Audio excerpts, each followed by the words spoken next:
So I wanted to talk a bit about professional identity. And I thought a good way to get into that might be to talk about brand promise. What is the promise that a brand makes? Really, a brand comes down to a promise. And it can be defined best as, and it's often been defined as, the business that a company is really in. You want to show a sense of that if you're writing, say, a cover letter, or even if you already have your dream job. As a couple of you have told me, you do. Dr. Faulkner, I already have my dream job. Perfect. You still, all the more, want to have a sense, at least so you can articulate on behalf of your company, what their brand promise is and how that dovetails with your own vision, your own principles. It's the business you're really in. So for example, Disney has a great and famous one. Disney is not in the animation business. Disney is not in the movie business. Disney is not in the toy business or the cruise business or the theme park business. They do all that stuff, but that's not the brand. The business that Disney's really in is, according to them, keeping the magic of childhood alive. That's not the slogan of the parks. The slogan of the parks is where dreams come true. But that only works for the parks. It could maybe work for the cruises. It won't work for a movie. A movie is not where dreams come true, it's just a movie. But the movies and the toys and the theme parks and the cruises all serve the brand promise of keeping the magic of childhood alive. So if you're staying at a Disney hotel, Disney's not in the hotel business, but there will be a little Tinkerbell blowing bubbles on the shampoo bottle in the shower of the hotel room at the Disney resort, because Tinkerbell 2 and that shampoo are keeping the magic of childhood alive. Everything has to serve the brand promise or it has to go. Every little thing.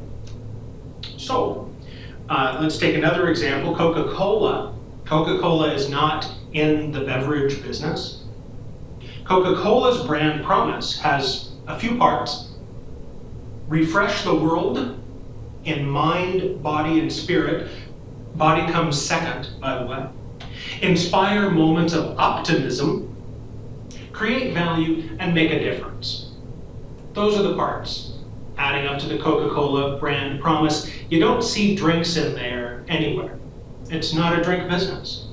Coca-Cola is in the business of refreshing the world in mind, body, and spirit.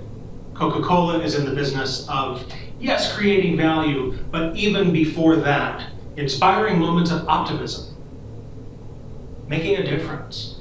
So if you look at a spot made by our friends at Coca-Cola, first of all, it will be global, because their vision is to refresh the world. So they have a CMO, Chief Marketing Officer from Spain. Their ad shop might be in Buenos Aires. So they have companies they work with around the world, agencies around the world.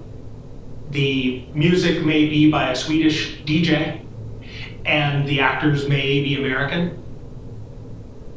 But it'll be optimistic. It'll show moments where somebody made a difference, and it will be refreshing. So there's a creative dimension to that too. If I'm in advertising, I want to work for a refreshing company. You can check everything in the spot against that brand promise. You can check everything in the company against that brand promise. And if it doesn't help refresh the world, if it doesn't inspire moments of optimism, if it doesn't create value and make a difference, it has to go. Period. What's yours? What's your brand promise? What is the business that you're really in? Not construction, not advertising, not sports management, not nursing. You have a vision, and your profession does too. What is it that you're here to do? Your cover letter should identify that. By now you've done a draft or two. If you haven't resubmitted a draft of the cover letter, make sure you do that soon.